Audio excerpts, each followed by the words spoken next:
Okay, my name's Duivenvoorden. I'm a lecturer in medical and applied sciences, and I've been given the job of telling you a little bit about how to get good response rates from students in Moodle, and also teaching evaluations on the course.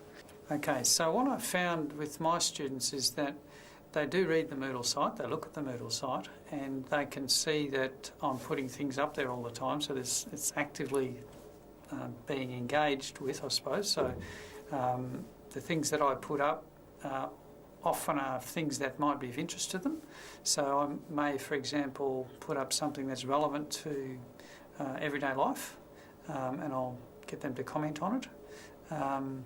Or, for example, I may actually ask them about how the course is going. Are things going well with the lectures? Are the lectures understandable?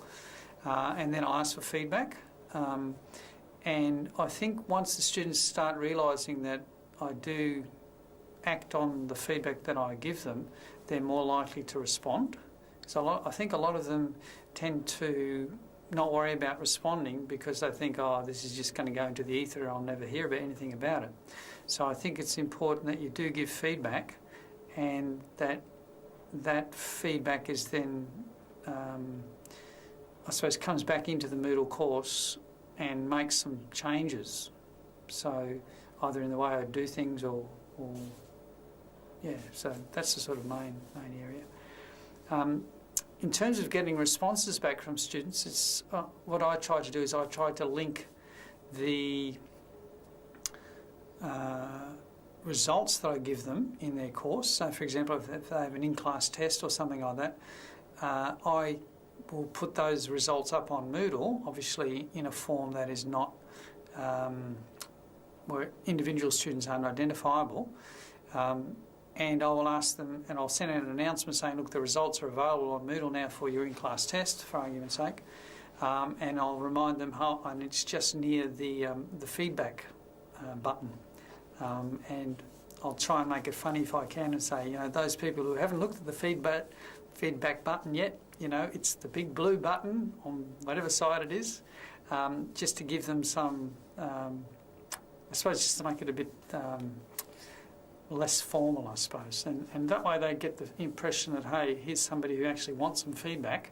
And I also emphasise the fact that the feedback won't take very long. So I'll actually write on the Moodle site, this might only take you 3 minutes, a 3-minute task or whatever, or a 5-minute task. If I ask for teaching evaluation, I might make that a bit longer. I'll say, look, this is a 5-minute task, and I'll actually try to get them engaged in it that way. I think immediate response is often a really well received. So if you, for example, you get a question from somebody and you respond to it as soon as you possibly can, including things like putting lectures or videos or audios of your lectures up on Moodle, try and do that as soon as you can, and explain to them why sometimes it takes longer, because those little explanations can make a big difference to the students, because otherwise just basically they're in the dark as to, why is my lecture not up on Moodle yet? I think that really helps them to understand why the delay is there, and it again builds that relationship with your students, so they're aware that you're trying to do your best to try and get the stuff up on Moodle as fast as possible.